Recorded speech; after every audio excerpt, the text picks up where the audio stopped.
말씀을 함께 찾고 읽도록 하겠습니다. 마태복음 1장 18절로 25절에 있는 말씀을 함께 보겠습니다. 신약 성경 1쪽입니다. 마태복음 1장 18절로 마지막 절까지 같이 보겠습니다.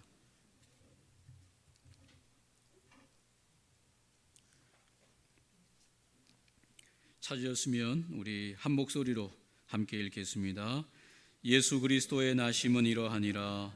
그의 어머니 마리아가 요셉과 약혼하고 동거하기 전에 성령으로 잉태된 것이 나타났더니 그의 남편 요셉은 의로운 사람이라 그를 드러내지 아니하고 가만히 끊고자 하여 이 일을 생각할 때에 주의 사자가 현몽하여 이르되 다윗의 자손 요셉아 내 아내 마리아 데려오기를 무서워하지 말라. 그에게 잉태된 자는 성령으로 된 것이라. 아들을 낳으리니 이름을 예수라 하라. 이는 그가 자기 백성을 그들의 죄에서 구원할 자이심이라 하니라. 이 모든 일이 된 것은 주께서 선지자로 하신 말씀을 이루려 하심이니 이르시되 보라 처녀가 잉태하여 아들을 낳을 것이요 그의 이름은 임마누엘이라 하리라 하셨으니 이를 번역한즉 하나님이 우리와 함께 계시다 함이라. 요셉이 잠에서 깨어 일어나 주의 사자의 분부대로 행하여 그의 아내를 데려왔으나 아들을 낳기까지 동침하지 아니하더니 나음의 이름을 예수라 하니라. 아멘. 오늘 마태복음 1장 18절로 25절에 있는 말씀으로 예수 탄생의 비밀, 이런 제목으로 함께 은혜를 나누기를 원합니다. 오늘 여기 두 사람의 주인공이 나오는데 요셉과 마리아가 나옵니다. 이들은 정혼한 관계다, 약혼한 관계다, 그렇게 말해주고 있습니다. 유대 전통에 보면 약혼식을 먼저 하죠. 그리고 약 1년 정도의 시간을 보낸 후에 결혼식을 하게 됩니다. 이때 남자 쪽에서는 그 부인을 맞이할 집을, 살 집을 약 1년 정도의 과정을 통해서 마련하게 되는 것이죠. 그 집이 다 마련될 때까지 그 약 한 1년의 기간 동안에 여자 쪽에서는 순결의 시간을 보내게 되어지는 것입니다. 약혼을 하고 결혼까지 절대로 잠자리를 같이 하지 않습니다. 보통 사람들이 아이를 임신해서 출산하는 게 10달인데 약혼식을 하고 결혼식 할 때까지 약 1년의 공백기를 두는 것은 여러 가지 의미가 있습니다. 만약에 약혼 없이 막바로 두 사람이 결혼해서 임신이 될 경우에 그 여인이 과거에 어떤 사람과의 만남이 있었는지를 알지 못하지 않습니까?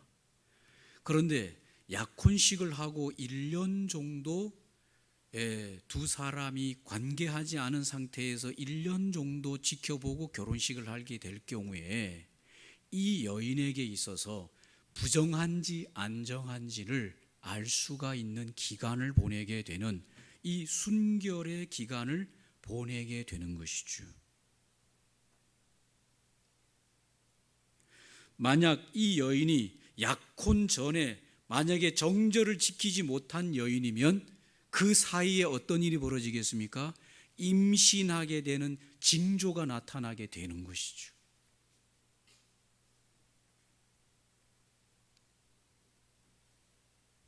그런데 놀랍게도 마리아가 결혼을 하기 전에, 약혼을 한 다음에 결혼을 하기 전에 임신한 징조가 나타났다는 거 아닙니까? 약혼한 후에는 결혼하기까지 1년 동안은 절대로 잠자리를 같이 하지 않는 것이 유대 전통인데, 이 마리아가 약혼하고 난 다음에 임신의 소식이 들려오니 이거 참 심각한 문제죠.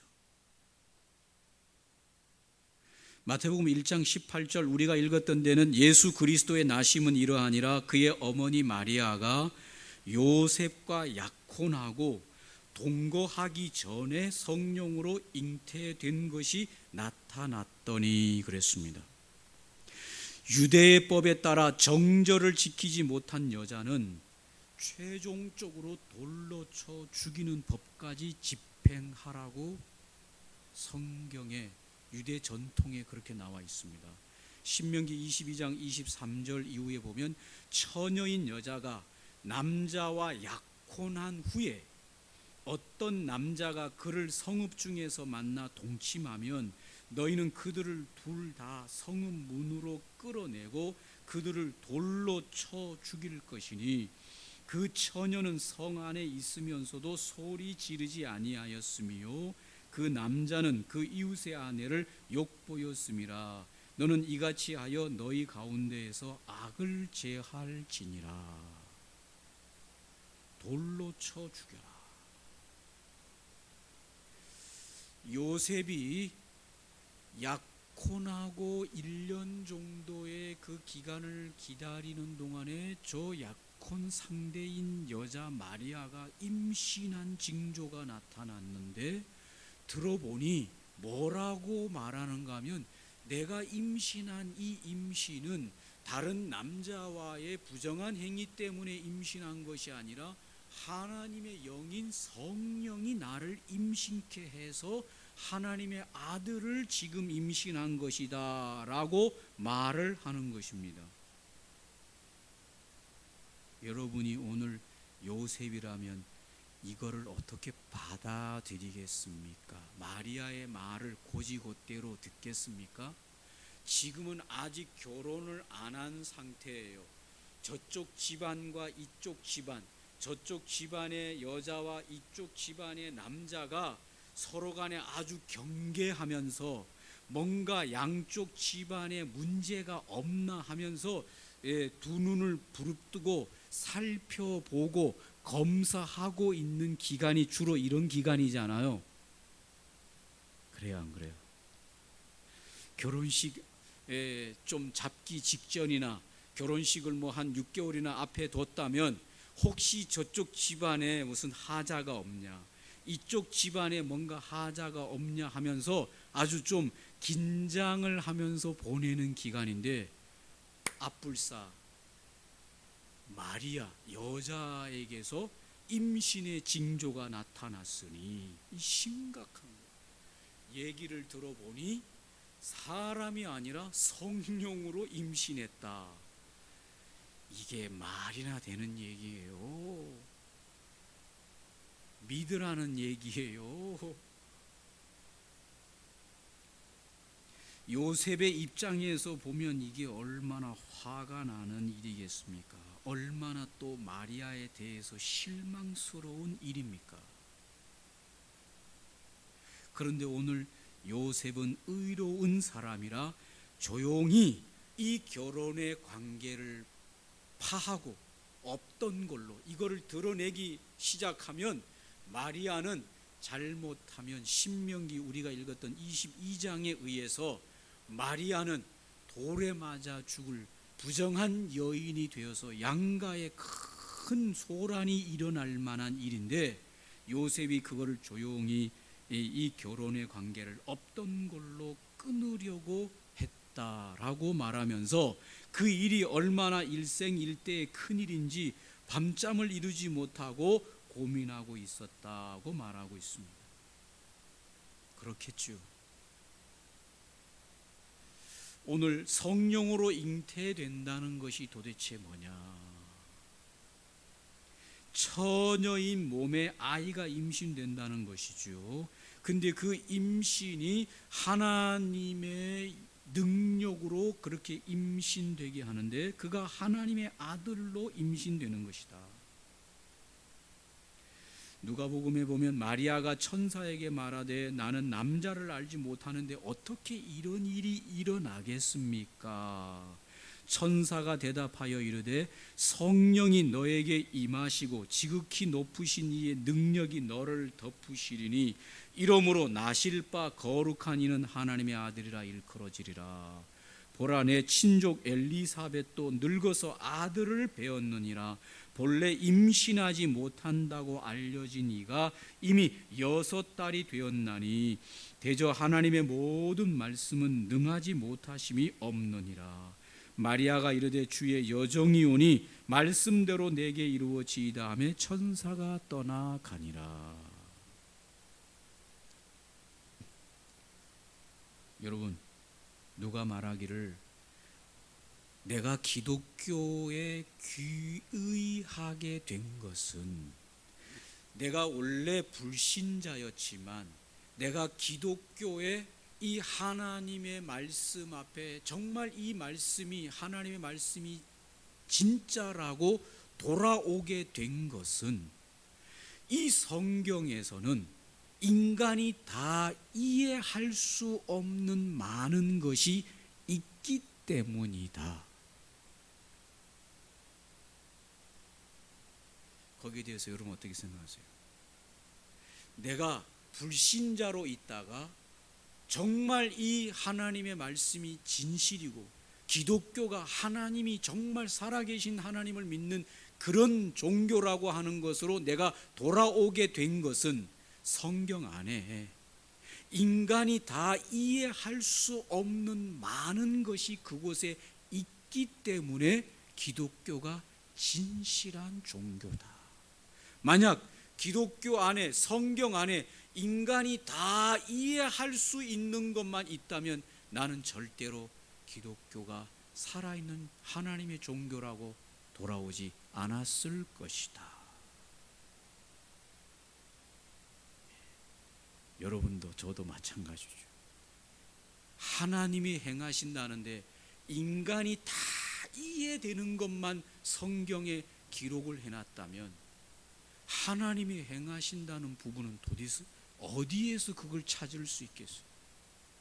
인간이 할 수 있는 것, 인간이 이해되는 것만 성경에 역사하고 그곳에 기록이 있다고 한다면 그것이 정말 하나님이 살아 역사하시는 하나님의 종교인 것을 무엇으로 증명해 낼 수가 있겠습니까? 오늘 이 처녀의 동정녀 처녀에게서 하나님의 영에 의해서 이 하나님의 아들이 잉태되어지는 이것은 인간의 머리로는 도저히 이해할 수 없는 하나님의 능력이 개입하신 사건인 것을 믿음으로 받아들이시기 바랍니다. 죽었다 깨나도 인간의 지혜로는 받아들일 수 없는 그 일을 하나님의 기적과 하나님의 역사로 행하신 것이고 이것을 믿고 받아들이는 것이 기독교요 살아계신 하나님을 인정해 드리는 것임을 믿으시기 바랍니다.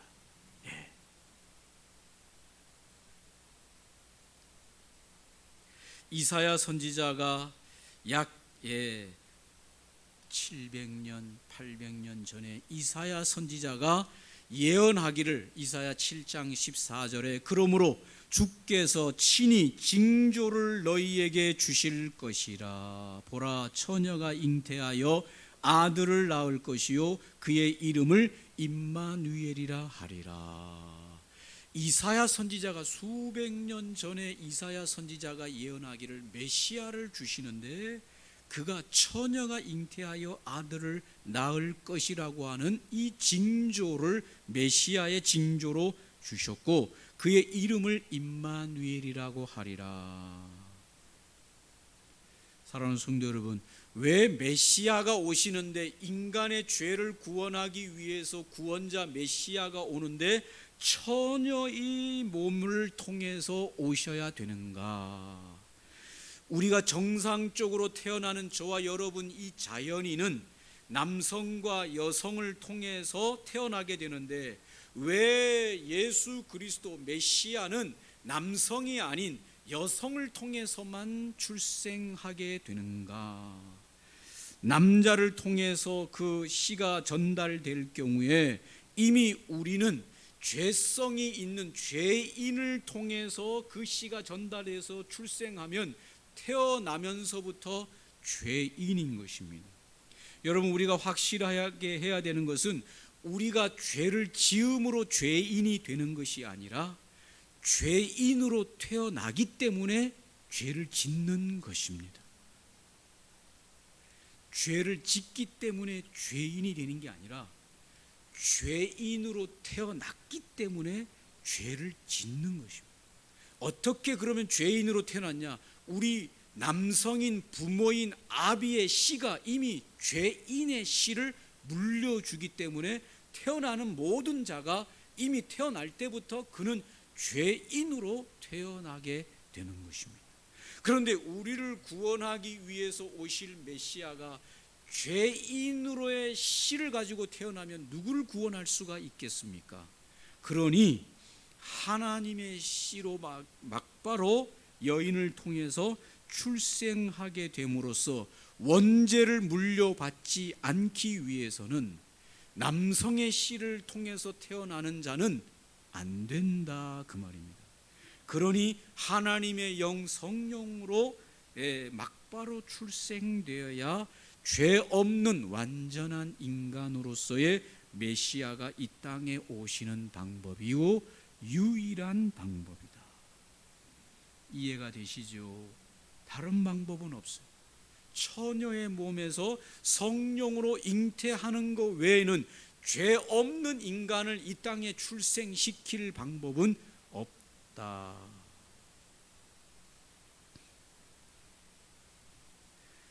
아들을 낳을 것이라고 1장 21절에 그렇게 말합니다. 여러분, 물어보겠습니다.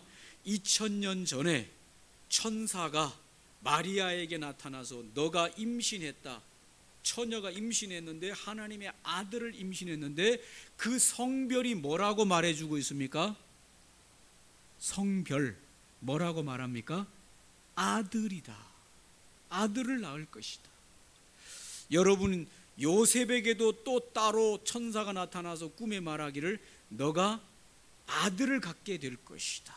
마리아가 낳는 그 아기는 아들이다 라고 말합니다. 여러분에게 물어보겠어요. 당대 2000년 전에 임신한 여인의 성별을 구별하는 기계가 있었습니까? 없었습니까? 없었어요. 왜? 당시에도 있었겠죠. 뭐 이렇게 초음파를 해가지고 이렇게 하면 딸이네요, 아들이네요. 미리 낳기도 전에 딸, 아들을 구별시켜 주지 않았을까요? 그런데 놀라운 것은 천사가 네가 아기를 낳는다고만 말하는 게 아니라 정확하게 뭘 낳는다 그랬습니까? 아들을 낳는다. 여러분 혹시 생각해 봤어요? 그랬는데 마리아가 막상 낳은 아기가 딸이면 어떻게 되겠어요? 여러분, 이 임신한 여인이 남자를 낳을 확률과 여자를 낳을 확률은 몇 퍼센트입니까? 미래의 사건이니까 50대 50인 거죠. 남자를 낳을 수도 있고 딸을 낳을 수도 있는 거 아닙니까? 그걸 어떻게 알아요? 요즘처럼 초음파로 다 검사해가지고 그걸 확인해 보니까 남자고 여자다 그렇게 확인이 되지. 간혹 초음파도 또 엉터리로 얘기하는 분들이 계셔가지고 문제가 되는 경우도 있습니다만은, 당대에 초음파가 없던 그 당시에 천사가 나타나서 마리아에게 따로 말하고 요셉에게 따로 말하기를 정확하게 누구를 낳는다? 아들을 낳는다. 100%다. 야, 배가 불러서 낳는데 딸이면 어떻게 되겠어요? 천사는 거짓말한 것이요. 천사가 거짓말했다는 것은 마리아가 임신한 것도 성령으로 임신한 것도 거짓말이요, 다 거짓말이고 수포로 돌아가는 것이죠. 누가 감히 임신한 그 당시 2000년 전에 임신한 여인의 그 성별을 정확하게 한 사람에게만 말하는 것이 아니라 따로따로 두 아내와 남편 될 사람에게 정확하게 아들이라고 말할 수가 있겠습니까?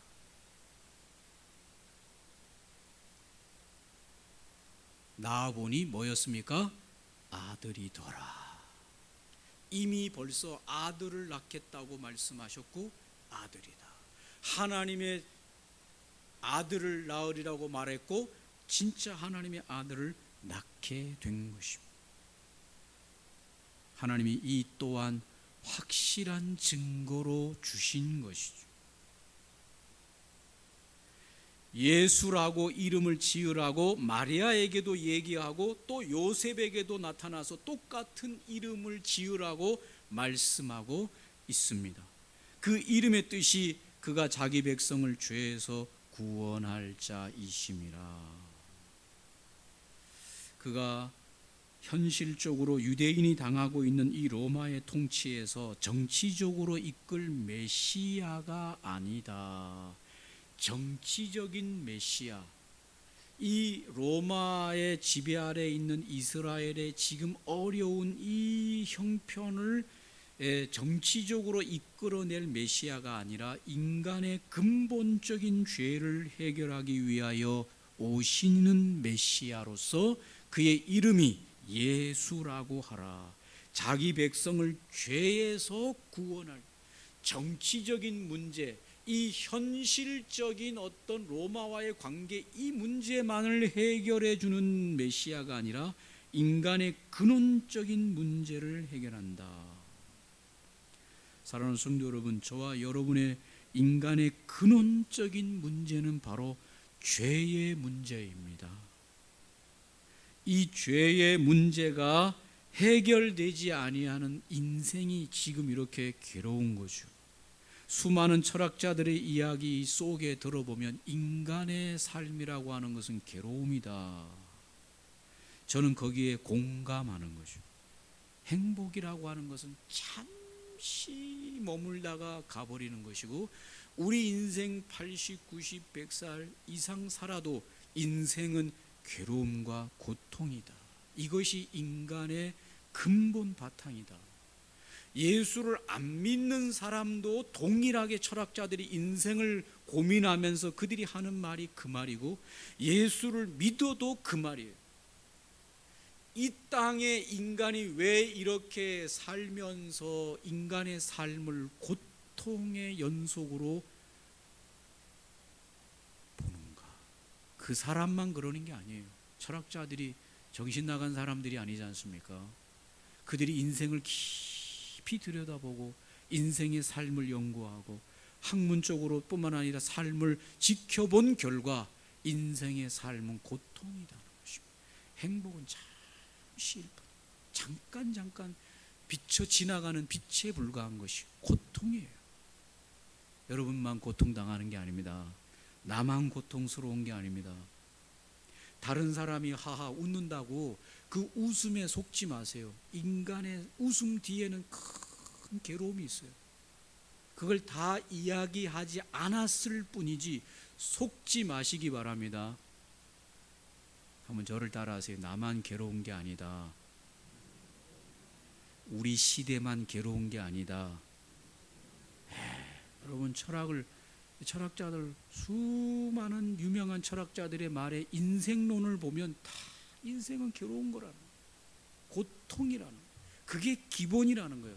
그러면 왜 인생의 삶이 즐거움, 해피, 행복, 기쁨, 살만하고 왜 이런 삶이 아니고 인생론을 이야기하는 철학자들마다 다 고통이라고 말을 할까? 왜 인간의 삶은 기본적으로 고통일까? 누구 하나 예외 없이 죄 때문이죠. 죄로 말미암아 오는 고통이 창세기에서 이미 아담과 하와가 에덴의 동산에서 쫓겨나서 그들이 땀을 흘려야지 식물을 먹고 살 수가 있고 가족을 일구기 위해서 살아야 되고 그 타락되어진 인생의 죄 본성에 의해서 갈등과 고통, 욕망에서 오는 그 고통, 수많은 고통은 죄로 말미암아 오는 것이다.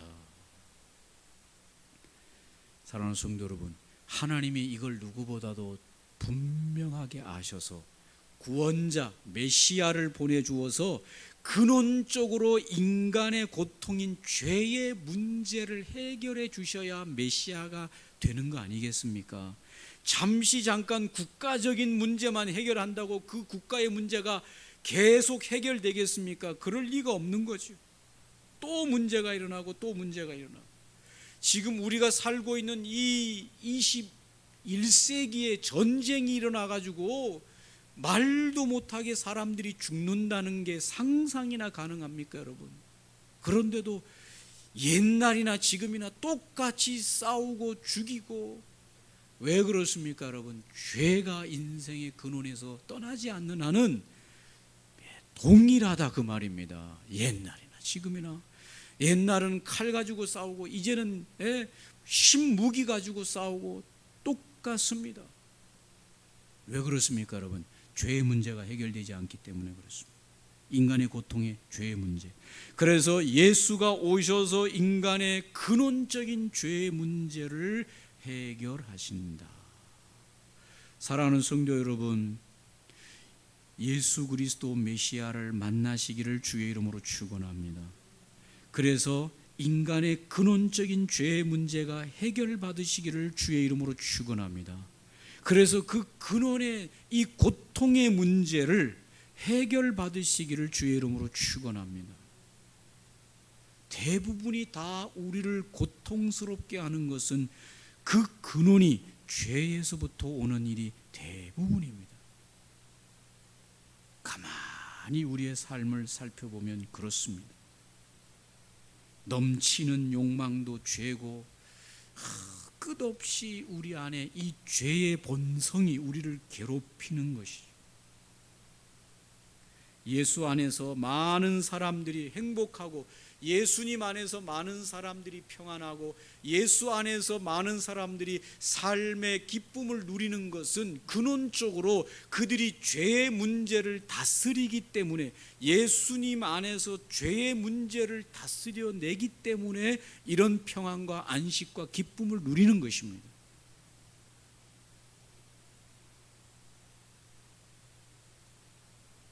메시아가 임마누엘이라 하리라. 하나님이 함께 하신다. 메시아는 죄의 문제만을 해결하시는 분이 아니라 인생 통째로의 모든 문제를 해결하시기 위하여 삶 속에 들어오시고 우리 속에 들어오셔서 우리와 함께 살아주시는 임마누엘 하시는 분이시다. 임마누엘로 동행하시는 그 하나님, 주인으로 오셔서, 왕으로 오셔서 우리의 삶을 통치하시고 이끌어 주시는 분이 저와 여러분과 함께 계심을 믿으시기를 바랍니다. 여러분, 예수님 믿고 난 이후에, 영접하고 난 이후에 혼자 인생을 살지 마시기를 바랍니다.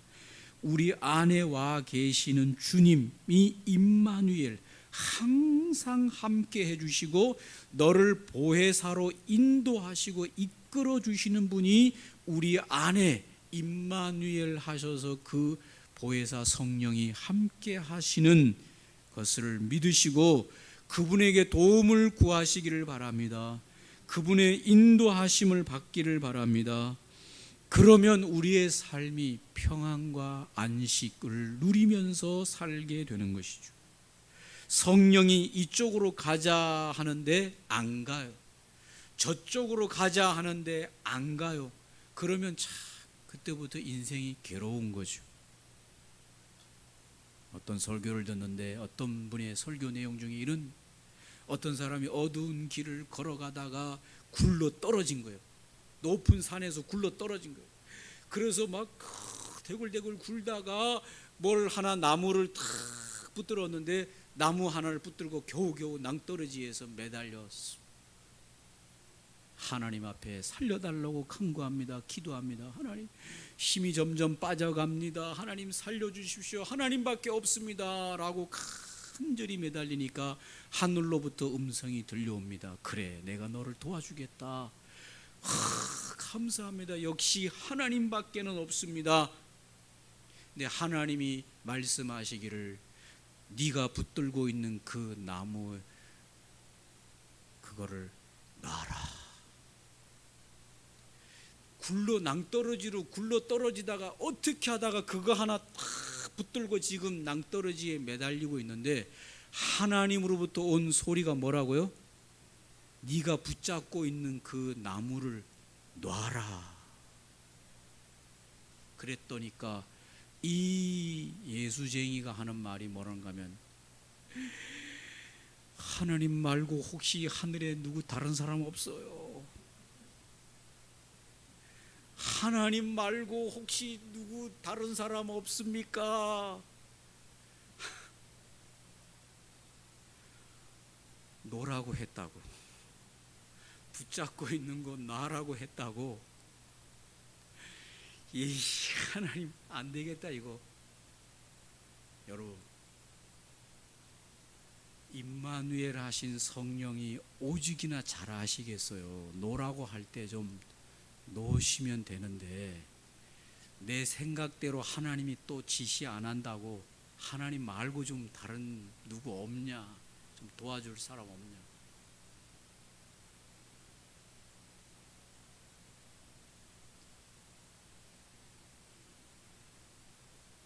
천사가 마리아에게 직접 나타나서 예수라고 하라, 요셉에게도 나타나서 예수라고 하라, 그렇게 말씀하시고 임마누엘 하시는 메시아가 우리를 죄에서부터, 우리 인생의 이 모든 무거운 짐에서부터 우리를 건져내시기 위하여 저와 여러분과 함께 하고 계심을 믿습니다. 성령께서 우리와 함께 계십니다. 말씀하십니다. 좀 말 좀 들으세요. 옆에 사람에게 말씀해 주세요. 말 좀 들으세요. 고집 좀 그만 부리세요. 하나님 말고 또 다른 분 찾지 말고. 다른 분은 없어요.